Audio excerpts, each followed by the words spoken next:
Welcome back to of the record.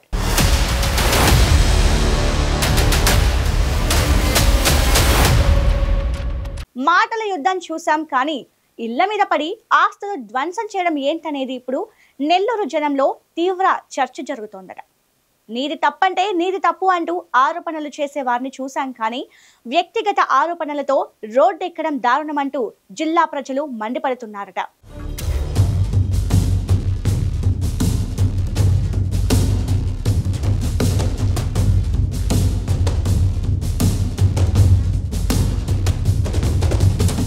రాష్ట్ర రాజకీయాల్లో నెల్లూరు జిల్లా అంటే ప్రత్యేక స్థానం. అందులో మరో కోనసీమగా పిలుచుకునే డెల్టా ప్రాంతమైన కొవ్వూరు నియోజకవర్గం ప్రశాంతతకు మారుపేరు. ఇక్కడి నుంచి గతంలో ఎంతో మంది రాజకీయ ఉద్దండులు ఉన్నత స్థానానికి చేరారు. అలాంటి ప్రశాంతమైన నియోజకవర్గంలో బెజవాడ గోపాల్ రెడ్డి, నల్లపరెడ్డి శ్రీనివాసులు రెడ్డి, పోలంరెడ్డి శ్రీనివాసులు రెడ్డి కుటుంబాలు ఉన్నాయి. ఈ నియోజకవర్గంలో ఒక దశాబ్దం నుంచి పోలంరెడ్డి, నల్లపరెడ్డి కుటుంబాల మధ్య పోటీ ఉండేది. కానీ గత ఎన్నికల్లో పోలంరెడ్డి దినేష్ రెడ్డికి కేటాయించిన టికెట్ అనూహ్యంగా టీడీపీ అధిష్టానం వేమిరెడ్డి ప్రశాంతి రెడ్డికి ఇవ్వడంతో ఒక్కసారిగా కొవ్వూరు రాజకీయం ఊపందుకుంది. ఇక స్వతహాగా సేవాభావం కలిగిన వేమిరెడ్డి ప్రభాకర్ రెడ్డి ఇమేజీకి మహిళా సెంటిమెంట్ యాడ్ అవడంతో నల్లపరెడ్డి ప్రసన్న కుమార్ రెడ్డి దారుణంగా ఓడిపోయారు.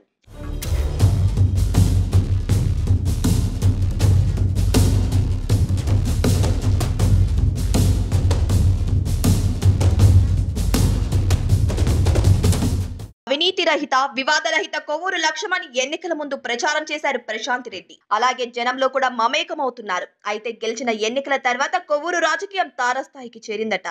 రాజకీయాల్లో ప్రతిపక్షం, అధికార పార్టీ విమర్శలు చేసుకోవడం సహజం. కానీ ఇప్పుడు సీన్ వేరేలా మారిందట. విమర్శిస్తే దాడి చేయడమే. దీని మీద కూడా రెండు పార్టీల కార్యకర్తలు, స్థానిక నేతల మధ్య రగడ కూడా జరుగుతుంది.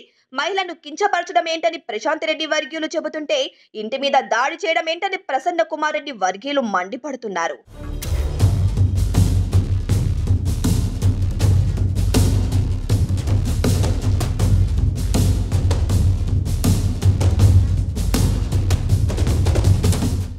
ఎమ్మెల్యే ప్రశాంతి రెడ్డి నియోజకవర్గ పర్యటనకు వెళ్లిన ప్రతి సమయంలో మాజీ మంత్రి ప్రసన్న కుమార్ రెడ్డిపై తీవ్ర స్థాయిలో ఆరోపణలు చేస్తూనే ఉంటారన్నది వాస్తవం. కమిషన్లు, అక్రమ సంపాదన, ఇసుక, గ్రావెల్ దోపిడీతో పాటు కాంట్రాక్టుల పర్సెంటేజీల్లో ప్రసన్న కుమార్ రెడ్డి ప్రీహెచ్డీ చేశారంటూ పదే పదే ఆరోపించేవారు ప్రశాంతి రెడ్డి. దీనిపై వైసీపీ నేతలు తెగ మండిపడుతున్నారు. తమ నేతను వ్యక్తిగతంగా విమర్శించడం వల్లే ఆయన కూడా ప్రశాంతి రెడ్డిని వ్యక్తిగతంగా ఆరోపించారంటూ ప్రసన్న కుమార్ వర్గీయులు ఎదురుదాడికి దిగుతున్నారట. అంతేకాదు, మాటకు మాట సమాధానం చెప్పాలి, కానీ ఇంటిపై దాడులు ఏంటని ప్రశ్నిస్తున్నారంట. అంతేకాదు, 10,000 మందితో ప్రశాంత్ రెడ్డి ఇంటిపై దాడి చేస్తానన్న ప్రసన్న కుమార్ రెడ్డి మాటలను ఆయన వర్గీయులు సమర్థిస్తున్నట్టుగా ప్రచారం జరుగుతుంది.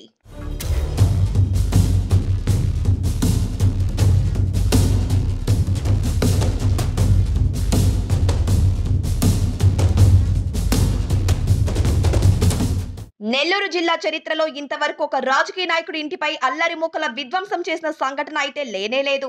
అలాగే ఒక మహిళను కూడా ఇంత వ్యక్తిగతంగా, దారుణంగా ఈ స్థాయిలో విమర్శించిన దాఖలాలు కూడా ఇంతవరకు జిల్లాలోనే లేవు. ఇక మరో విషయం ఏంటంటే, ప్రసన్న కుమార్ రెడ్డి ఇంటిపై దాడి చేసిన సమయంలో మొత్తం వీడియోలో రికార్డ్ అయ్యింది. ఇక ప్రతి ఒక్కరూ దాడి చేసిన వారిని గుర్తుపడుతున్నారు. కానీ పోలీసులు మాత్రం గుర్తు తెలియని వ్యక్తులు దాడి చేసినట్లుగా కేసులు నమోదు చేశారట. దీంతో ప్రసన్న కుమార్ వర్గీయులు మండిపడుతున్నారు. అంతేకాదు, వరుసకు ప్రసన్న కుమార్ రెడ్డి, ప్రశాంత్ రెడ్డి అన్నా చెల్లెలవుతారట. అఫ్ కోర్స్, కానీ చుట్టరికం చుట్టరికమే, రాజకీయం రాజకీయమే అన్న చందంగా ఇప్పుడు కొవ్వూరు పాలిటిక్స్ నడుస్తున్నాయట.